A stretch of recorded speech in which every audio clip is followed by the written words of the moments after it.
Hello everyone, ఈరోజు మన topic వచ్చేసరికి documents required for EAMCET counselling. So late చేయకుండా let's get into the video. Important document వచ్చేసరికి Aadhaar card. So counselling ముందే ఆధార్లో ఏవైనా మిస్టేక్స్ ఉంటే అప్డేట్ చేయండి. నెక్స్ట్ డాక్యుమెంట్ వచ్చేసరికి ర్యాంక్ కార్డ్. ఇది ఏపీ సెట్ అఫీషియల్ వెబ్సైట్ నుంచి డౌన్లోడ్ చేసుకోవచ్చు. లిస్ట్లో నెక్స్ట్ డాక్యుమెంట్ వచ్చేసరికి AP CET hall ticket, EAMCET admit card. Next important document వచ్చేసరికి 10th class marks memo and inter marks memo, మీ inter transfer certificate and study certificate. ఈ study certificates from 6th to inter వరకు మీరు ఈ కౌన్సిలింగ్లో submit చేయాల్సి ఉంటుంది.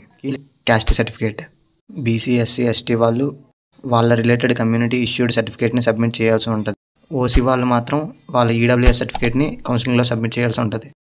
Income certificate, rice card and more than 2 passport size photos are mandatory for ECET counselling. ఎవరైనా non local student ఉంటే వాళ్ళు రెసిడెన్షియల్ సర్టిఫికేట్ని సబ్మిట్ చేయాల్సి ఉంటుంది. అండ్ ఎవరైనా డిజబిలిటీ స్టూడెంట్స్ ఉంటే వాళ్ళు పీడబ్ల్యూడీ ఆర్ డిజబిలిటీ సర్టిఫికేట్ని సబ్మిట్ చేయొచ్చు.